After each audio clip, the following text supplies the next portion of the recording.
नमस्कार दोस्तों, स्वागत है आप सभी लोग का। दोस्तों, बिहार दरोगा मेंस का सेट आप सभी लोग का डेली बेस पे कराया जा रहा है और आज का जो ये आपका सेट है ये आपका रुटेरिया एसआई मेंस यानी प्रैक्टिस सेट नंबर आपका 11 है।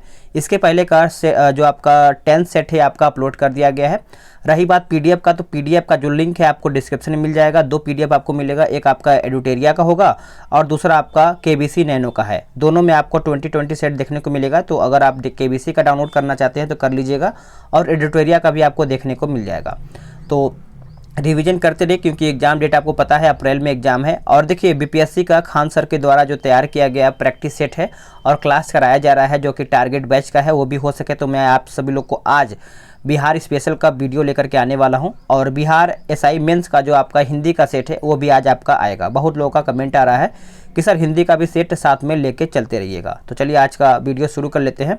आज का पहला प्रश्न क्या है देख लेते हैं कि भारतीय संविधान में न्यायिक पुनर्विलोकन का सिद्धांत निम्नलिखित में से किस देश के संविधान से ग्रहण किया गया है। तो ये जो ग्रहण किया गया है याद रखिएगा संयुक्त राज्य अमेरिका से, यानी ए जो है आपका सही आंसर हो जाएगा। नेक्स्ट क्वेश्चन कि संघ संविधान समिति के अध्यक्ष कौन थे। संघ संविधान समिति के अध्यक्ष कौन थे, तो आप सभी लोग को पता ही होगा, जवाहरलाल नेहरू। अब आपको पता ही होगा कि संविधान सभा का गठन कब हुआ था। तो ये आपका 9 दिसंबर 1946 में इसका गठन हुआ था और इसके प्रथम अस्थायी अध्यक्ष कौन थे, तो सच्चिदानंद सिन्हा थे। और बात करेंगे संघ संविधान समिति का, तो जवाहरलाल नेहरू थे।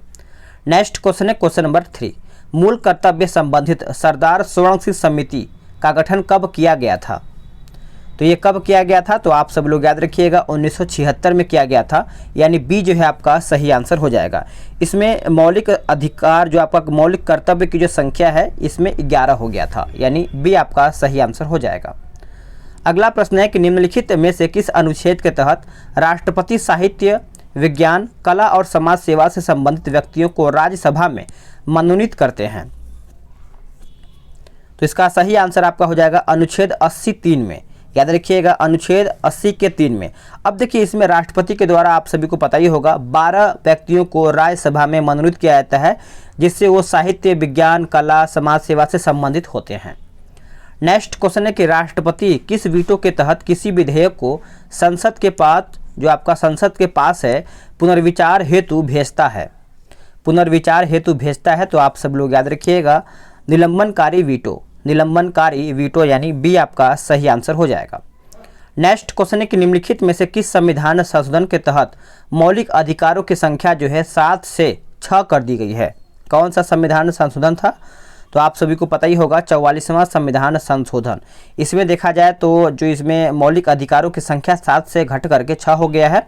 और ये जो घटा है यानी जो संपत्ति का अधिकार को मौलिक अधिकार से हटा करके अनुच्छेद 300 क के तहत इसमें जोड़ दिया गया है। तो आप इसको अच्छे से याद रखिएगा। अगला है कि राष्ट्रपति के पद हेतु निम्नलिखित में से कौन अर्हताएं शामिल नहीं हैं। तो इसका आंसर आपका हो जाएगा कम से कम 100 अनुमोदक हो, ये आपका गलत है। अब इसके बारे में थोड़ा सा समझिएगा। देखिए, वह 35 वर्ष की आयु पूर्ण हो चुका हो, ये सही है। वह लोकसभा का सदस्य निर्वाचित होने के योग्य है, ये भी आपका होना चाहिए। और कम से कम 50 प्रस्तावक होना चाहिए, ये भी आपका होना चाहिए। तो इसका सही आंसर आपका डी यानी ये आपका गलत हो जाता है। अगला है कि लोकसभा में अविश्वास प्रस्ताव लाने के लिए कितने सदस्यों की सहमति अनिवार्य है। कितने सदस्यों की सहमति जो है आपका अनिवार्य है, तो आप सब लोग याद रखिएगा 50 सदस्यों का, यानी ये आपका सही आंसर हो जाएगा। नेक्स्ट क्वेश्चन है कि निम्नलिखित में से किस प्रधानमंत्री के नेतृत्व में पहली बार लोकपाल विधेयक संसद में लाया गया था। तो इसका सही आंसर आपका हो जाएगा इंदिरा गांधी के नेतृत्व में 1968 में, यानी ए जो है आपका सही आंसर हो जाएगा। याद रखिएगा, भूलिएगा नहीं। नेक्स्ट क्वेश्चन है क्वेश्चन नंबर 10, निम्नलिखित में से कौन संसदीय शासन व्यवस्था की विशेषता नहीं है। चलिए बताइएगा इसका सही आंसर क्या होगा। तो इसका सही आंसर आपका हो जाएगा निचले सदन का विघटन न होना, ये आपका सी जो है गलत हो जाता है। नेक्स्ट क्वेश्चन है कि संविधान के भाग में पूछा गया है कि ये आपका किससे संबंधित है। तो इसका सही आंसर आपका हो जाएगा चुनाव आयोग से, यानी बी करेक्ट आंसर हो जाएगा। निम्नलिखित में से किसका वरीयता क्रम ऊपर से है। देखिए, वरीयता क्रम के बारे में अगर हम बात करें तो आप सब लोग याद रखिएगा इसमें आपका प्रधानमंत्री का वरीयता ऑप्शन के हिसाब से देखा जाए तो ए आपका सही आंसर हो जाएगा। नेक्स्ट क्वेश्चन है कि निम्नलिखित में से किस अधिनियम के द्वारा भारतीय विधान परिषद के स्थान पर द्विसदनीय व्यवस्था का गठन किया गया है? तो सही आंसर आपका हो जाएगा 13 का ऑप्शन सी, 1919 के भारत शासन अधिनियम के द्वारा, यानी जो सी है आपका सही आंसर हो जाएगा। भारत का पहला जैवमंडल संरक्षित क्षेत्र कौन सा है? तो सही आंसर आपका हो जाएगा नीलगिरी। नीलगिरी यानी सी जो है आपका करेक्ट आंसर हो जाएगा। आप इसको अच्छे से याद रखिएगा। नीलगिरी पश्चिमी घाट का एक हिस्सा है जिसे 2012 में यूनेस्को द्वारा विश्व धरोहर घोषित किया गया था। अगला है कि विधान परिषद के कुल सदस्यों में से कितने सदस्यों का अप्रत्यक्ष रूप से चुनाव होता है? तो ये होता है, आप सब लोग याद रखिएगा, 5/6 सदस्यों का, यानी ये जो है आपका सही आंसर हो जाएगा। नेक्स्ट क्वेश्चन है कि मानव विकास सूचकांक की गणना किस आधार पर की जाती है? तो ये जो गणना है आप सब लोग याद रखिएगा, जन्म के समय जीवन प्रत्याशा हो जाएगा, साक्षरता दर हो जाएगा और प्रति व्यक्ति आय हो जाएगा, यानी जो डी है आपका 1, 2, 3 सही हो जाएगा। नेक्स्ट क्वेश्चन है क्वेश्चन नंबर 17। बोला गया कि नेहरू ट्रॉफी शब्द किस खेल से संबंधित है? तो ये जो आपका संबंधित है ये आपका हॉकी से संबंधित है, बी आपका सही आंसर हो जाएगा। अगला है कि बोत्सवाना की राजधानी कहाँ पर है? बोत्सवाना की जो राजधानी है ये आपका कहाँ पर है? तो ये आपका हो जाएगा गेबोरोन, यानी बी आपका सही आंसर हो जाएगा। अगर हम बात करेंगे यहाँ पे मालागासी के बारे में तो ये आपका अंतानरिबो हो जाएगा। ठीक है। नेक्स्ट क्वेश्चन है कि निम्न में से कौन भू आवेष्टित देश नहीं है? भू आवेष्टित देश नहीं है तो ये आपका हो जाएगा ऑप्शन डी नामीबिया। नामीबिया जो है आपका भू आवेष्टित देश के अंतर्गत नहीं आता है, तो डी आपका राइट आंसर हो जाएगा। नेक्स्ट क्वेश्चन है कि बांस को वर्गीकृत किया गया है। बांस को वर्गीकृत किया गया है घास के रूप में, यानी जो सी है आपका सही आंसर हो जाएगा। विशालकाय घास परिवार के सबसे बड़े सदस्य होते हैं। नेक्स्ट क्वेश्चन कि भारत का पहला हॉस्पिटल जहां रोबोटिक सर्जरी सेवा शुरू किया गया है वो कौन सा है? तो इसका सही आंसर अगर हम बात करें 21 का तो ये आपका हो जाएगा सफदरगंज हॉस्पिटल जो कि दिल्ली में स्थित है, बी आपका सही आंसर हो जाएगा। अगला है कि भारत का पहला गिद्ध संरक्षण प्रजनन केंद्र कहां पर खोला गया है? यह आपका कहां पर खोला गया है? तो ये आपका पिंजौर यानी हरियाणा में खोला गया है, डी आपका सही आंसर हो जाएगा। गिद्ध संरक्षण के लिए पिंजौर देश का पहला और महाराजगंज उत्तर प्रदेश का पहला गिद्ध संरक्षण केंद्र बना है। नेक्स्ट क्वेश्चन है गिर निम्न में से किसका या फिर किसकी प्रमुख नस्ल है? अगर हम गिर की बात करें तो आप सब लोग याद रखिएगा ये आपका गाय का हो जाएगा, यानी 23 की अगर हम बात करें तो आपका सी हो जाएगा। गिर हो जाएगा, बचौर, नागौरी, निमाड़ी, ये सब आपका गाय की एक नस्ल है।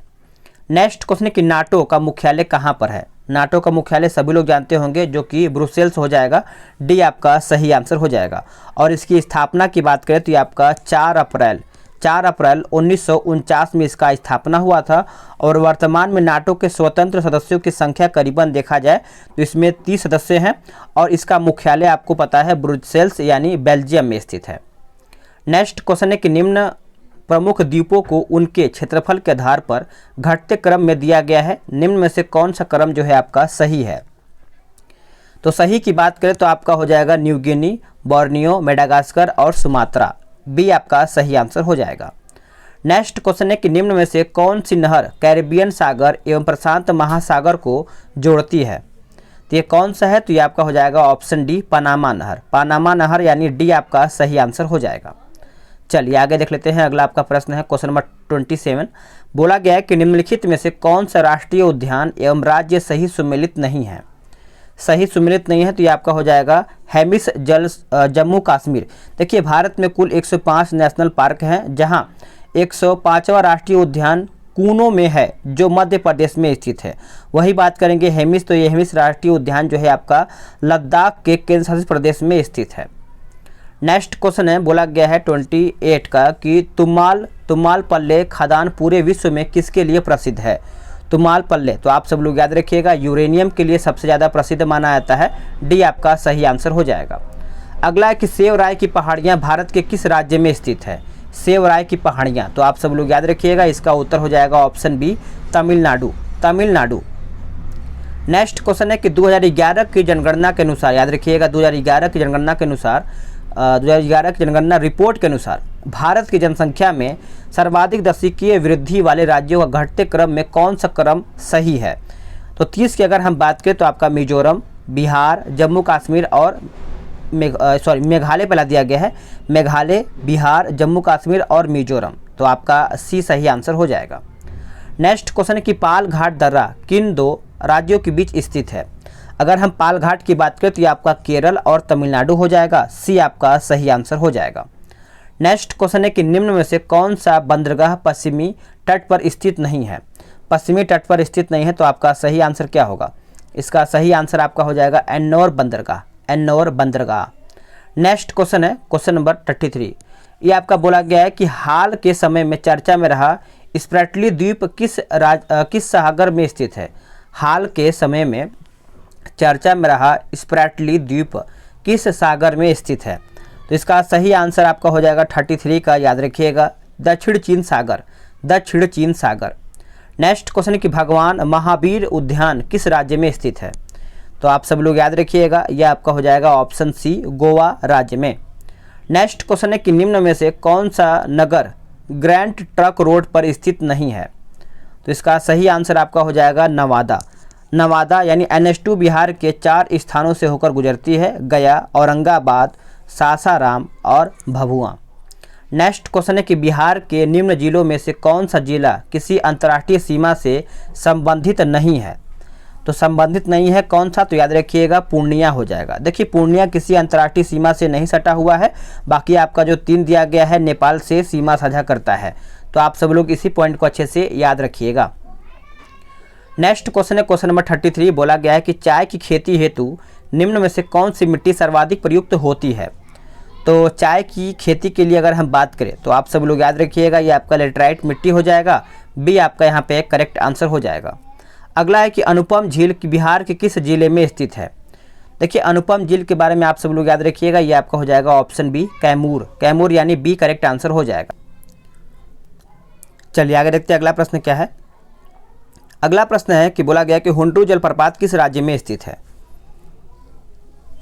तो ये आपका झारखंड राज्य में स्थित हो जाएगा, सी आपका सही आंसर हो जाएगा।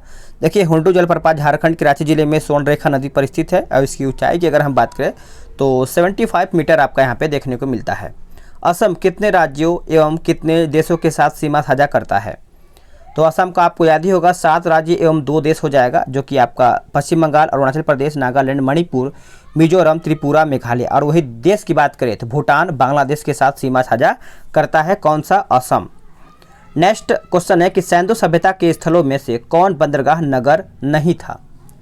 तो नहीं था तो ये आपका हो जाएगा ऑप्शन डी, धौलावीरा, धौलावीरा यानी डी आपका सही आंसर हो जाएगा। अगला प्रश्न है कि निम्नलिखित में से सुमेलित युग्म की पहचान करें, आपका वेद और यज्ञकर्ता हो जाएगा। तो इसमें अगर हम बात करें 42 का तो आपका हो जाएगा अथर्ववेद ब्राह्मण, यानी आपका डी जो है आपका सही आंसर हो जाएगा। चलिए आगे देखते हैं अगला प्रश्न क्या है कि पुरी स्थित जगन्नाथ मंदिर का निर्माण किसने करवाया था? तो ये किसके द्वारा करवाया गया है? तो आप सब लोग याद रखिएगा, आपका चोडगंग हो जाएगा, यानी 43 की अगर हम बात करें तो इसमें आपका दिया गया है आंसर कि चोडगंग द्वारा पुरी स्थित जगन्नाथ मंदिर का निर्माण करवाया गया है। तो चलिए आगे देख लेते हैं अगला प्रश्न क्या है कि बिहार में हुए व्यक्तिगत सत्याग्रह के पहले सत्याग्रही कौन थे? तो 44 की अगर हम बात करें तो आपका श्री कृष्ण सिंह हो जाएगा, यानी डी जो है आपका सही आंसर हो जाएगा। अगला कि बौद्ध संघ में द्वितीय विभाजन किस बौद्ध संगीति में हुआ है? तो सही आंसर आपका हो जाएगा 45 का ऑप्शन डी, चतुर्थ बौद्ध संगीति, चतुर्थ बौद्ध संगीति यानी डी सही आंसर हो जाएगा। नेक्स्ट क्वेश्चन है कि निम्नलिखित घटनाओं पर विचार कीजिए, निम्नलिखित घटनाओं पर विचार कीजिए। तो ये आपका हो जाएगा ऑप्शन ए, यानी कुतुब मीनार का निर्माण, उसके बाद आपका फिरोज शाह तुगलक की मृत्यु, फिर पुर्तगालियों का भारत आगमन हो जाएगा, फिर आपका विजयनगर के कृष्णदेवराय का शासनकाल, यानी ए आपका जो है सही आंसर हो जाएगा। और आगे देखते हैं अगला आपका प्रश्न क्या बोल रहा है। अगला प्रश्न है कि दक्षिण के प्रदेशों पर विजय प्राप्त करने वाला प्रथम सल्तनत कालीन शासक कौन था? तो सल्तनत कालीन के बारे में पूछा गया तो ये आपका हो जाएगा ऑप्शन बी, अलाउद्दीन खिलजी, यानी बी जो है आपका सही आंसर हो जाएगा। नेक्स्ट क्वेश्चन है क्वेश्चन नंबर 48 कि अखिल भारतीय किसान सभा का पहला सम्मेलन आयोजित किया गया था कहाँ में? तो ये आपका आयोजित किया गया था लखनऊ में, कहाँ पर? लखनऊ, यानी बी जो है आपका सही आंसर हो जाएगा। अगला है कि मौर्य प्रशासन में राजवंश संग्रह करने वाले कहलाते थे क्या? तो इसका सही आंसर आपका हो जाएगा समाहर्ता। समाहर्ता यानी ये जो है आपका सही आंसर हो जाएगा। नेक्स्ट क्वेश्चन है कि निम्नलिखित में से किस समाचार पत्र पर वर्नाक्यूलस प्रेस एक्ट लागू हुआ था। तो ये जो आपका लागू हुआ था याद रखिएगा सोम प्रकाश। सोम प्रकाश यानी ये आपका सही आंसर हो जाएगा। नेक्स्ट क्वेश्चन है कि बी राघवाचारी द्वारा निम्न में से कौन सा संगठन स्थापित किया गया था। तो यह आपका स्थापित किया गया था मद्रास महाजन सभा। मद्रास महाजन सभा यानी सी आपका करेक्ट आंसर हो जाएगा। मुंबई एसोसिएशन की स्थापना जगन्नाथ शंकर सेठ के द्वारा किया गया था। नेक्स्ट क्वेश्चन है कि साइमन कमीशन का भारत आगमन कब हुआ था। देखिए साइमन कमीशन के बारे में आप सब लोग याद रखिएगा। साइमन कमीशन तैयार कब हुआ था, तो देखा जाए तो आपका गठन 27 में हुआ था और भारत आगमन आपका हुआ था 28 में यानी फरवरी में। फरवरी आपका सी सही आंसर हो जाएगा। नेक्स्ट क्वेश्चन कि महात्मा गांधी द्वारा प्रथम बार मजदूर आंदोलन को समर्थन कब दिया गया था। तो आपका उत्तर हो जाएगा ऑप्शन बी अहमदाबाद मिल आंदोलन यानी बी आपका जो है सही आंसर हो जाएगा, याद रखिएगा। नेक्स्ट क्वेश्चन है कि द ग्रीन पैम्पलेट किसके द्वारा प्रकाशित किया गया था। द ग्रीन पैम्पलेट जो है यह आपका प्रकाशित किया गया था महात्मा गांधी जी के द्वारा यानी सी जो है आपका सही आंसर हो जाएगा। नेक्स्ट क्वेश्चन कि शारदा अधिनियम में लड़कियों की विवाह की उम्र सीमा कितनी रखी गई थी। तो ये बहुत ज़्यादा इंपॉर्टेंट क्वेश्चन आपके लिए बन जाता है। तो उस टाइम शारदा अधिनियम जो आपका बना था तो 14 वर्ष लड़कियों का विवाह के लिए रखा गया था, जो कि शारदा अधिनियम 1929 के तहत लड़कियों की विवाह की आयु 14 वर्ष रखा गया था।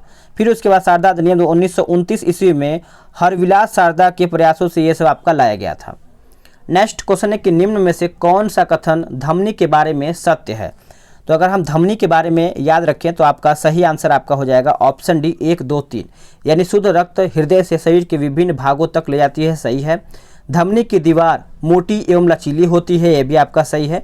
धमनी की दीवार पर रक्तचाप अधिक होता है, तो आपका जो डी है राइट आंसर हो जाएगा। अगला क्वेश्चन है, बोला गया है कि डर्मेटाइटिस नामक रोग किस विटामिन के कमी के कारण होता है। तो इसका सही आंसर आपका हो जाएगा विटामिन B3। विटामिन B3 यानी सी जो है आपका करेक्ट आंसर हो जाएगा। नेक्स्ट क्वेश्चन है कि निम्न में से किसका वैज्ञानिक नाम पीसम सटिवम है। पीसम सटिवम है तो आप सब लोग याद रखिएगा मटर का, यानी बी जो है आपका सही आंसर हो जाएगा पीसम सटिवम, तो आप सब लोग याद रखिएगा। अगला प्रश्न क्या है कि चुंबकीय क्षेत्र में धारावाही चालक पर लगने वाले बल की दिशा किस नियम से जानी जा सकती है। कौन से नियम से जानी जा सकती है, तो आपका उत्तर आपका हो जाएगा फ्लेमिंग के वाम हस्त, यानी सी जो है आपका करेक्ट आंसर हो जाएगा। अगला है कि भार का मात्रक होता है। भार का मात्रक होता है तो ये आपका हो जाएगा ऑप्शन बी न्यूटन, यानी बी जो है आपका करेक्ट आंसर हो जाएगा। अगला है कि आरएनए और प्रोटीन बनने में कौन सा प्लांट हार्मोन उपयोगी है। तो करेक्ट आंसर आपका हो जाएगा साइटोकाइनिन। साइटोकाइनिन यानी सी करेक्ट आंसर हो जाएगा। निम्नलिखित में से किसमें त्रिमीय क्रिस्टल प्रणाली नहीं पाया जाता है। तो इसका सही आंसर आपका हो जाएगा ऑप्शन डी ग्रेफाइट। ग्रेफाइट यानी डी आपका राइट आंसर हो जाएगा। नेक्स्ट क्वेश्चन की पायस एक कोलाइड होता है किसमें। देखिए अगर हम पायस की बात करें तो आप सब लोग याद रखिएगा द्रव का द्रव्य में हो जाएगा, यानी बी जो है आपका सही आंसर हो जाएगा। नेक्स्ट क्वेश्चन है कि निम्न में से कौन सा कथन जो है आपका असत्य है, यानी इसमें से आपका कौन सा कथन गलत बोल रहा है। तो 1/r स्थिरांक ये आपका गलत हो जाता है, बाकी आपका बी सी डी सही है। नेक्स्ट क्वेश्चन है कि लोहे के निष्कर्षण में चूना पत्थर का इस्तेमाल किस रूप में किया जाता है। तो इसका सही आंसर आपका हो जाएगा ऑप्शन डी फ्लक्स। फ्लक्स यानी डी राइट आंसर हो जाएगा। अगला है कि रेडियो सक्रियता तत्व किरणों का उत्सर्जन करता है बीटा, तो इसका सही आंसर आपका हो जाएगा ऑप्शन 66 का बताइएगा क्या हो जाएगा बताइएगा। तो इसका आंसर आपका हो जाएगा नाभिक से। नेक्स्ट क्वेश्चन है कि आवर्त सारणी में बाएं से दाएं जाने पर धात्विक गुण पूछा गया है। आवर्त सारणी में बाएं से दाएं तो आपका उत्तर हो जाएगा घटता है। घटता है यानी ये आपका सही आंसर हो जाएगा। चलिए आगे देखते हैं। अगला आपका प्रश्न है कि वैद्युत संयोजक बंधन बनता है। वैद्युत संयोजन बंधन जो है आपका बनता है, तो ये आपका बनता है विपरीत अपशिष्ट आयनों के बीच, यानी जो डी है यही आपका सही आंसर हो जाएगा। अगला कि प्रयोगशाला में गैर जीवित संसाधनों से निर्मित पहला कार्बनिक यौगिक कौन सा था। तो इसका उत्तर आपका हो जाएगा यूरिया। यूरिया यानी सी आपका उत्तर हो जाएगा। अगला है कि अम्ल वह पदार्थ है जो, अम्ल वह पदार्थ है जो H+ देता है। H+ यानी सी आपका सही आंसर हो जाएगा। अगला है क्वेश्चन नंबर 71। चलिए आगे देखते हैं। अगला प्रश्न क्या है कि अभिक्रिया का वेग निम्नलिखित में से किस पर निर्भर नहीं करता है। देखिए 71 की अगर हम बात करें तो आप सब लोग याद रखिएगा अभिक्रिया के अगुणता, अभिक्रिया के अगुणता पर यानी जो डी है आपका, यही आपका सही आंसर हो जाएगा। और 72 देखेंगे कि मनुष्यों में बौनापन किसके स्राव के कारण होता है। तो ये आपका उत्तर हो जाएगा थायरॉक्सिन हार्मोन। थायरॉक्सिन हार्मोन यानी मनुष्य बच्चों में बौनापन का कारण जो होता है ये आपका थायरॉक्सिन हार्मोन से ही होता है। अगला है क्वेश्चन नंबर 73 कि पायरूवेट का पूर्ण ऑक्सीकरण कहाँ होता है। इसका उत्तर आपका हो जाएगा माइटोकॉन्ड्रिया। माइटोकॉन्ड्रिया यानी सी जो है आपका सही आंसर हो जाएगा। वैसे अंग जो उद्भव के दृष्टिकोण से एक दूसरे से भिन्न होते हैं परंतु वो एक ही प्रकार का कार्य करते हैं, वह क्या कहलाते हैं, वह क्या कहलाते हैं। तो आप सब लोग याद रखिएगा असमंजात यानी असमंजात अंग हो जाएगा। बी आपका सही आंसर हो जाएगा, बी राइट आंसर हो जाएगा। आगे देखेंगे कि निम्न में से कौन लैंगिक जनन संचारित रोग है। तो ये आपका हो जाएगा ऑप्शन डी, उपरोक्त सभी हो जाएगा। आपका गोनोरिया हो जाएगा, एड्स हो जाएगा और आपका देखा है तो सिफिलिस हो जाएगा। नेक्स्ट क्वेश्चन है कि भीमा किसकी सहायक नदी है। भीमा जो है आपका किसकी सहायक नदी है। तो ये आपका हो जाएगा option C Krishna. Next question है कि निम्न में से कौन सा शुद्ध फुटबॉल खेल से संबंधित है। तो 77 की अगर हम बात करें तो आप सब लोग याद रखिएगा आपका 1 2 3 हो जाएगा, फॉरवर्ड्स हो जाएगा और डमी डीप हो जाएगा। आगे देखेंगे अगला प्रश्न आपका क्या बोल रहा है।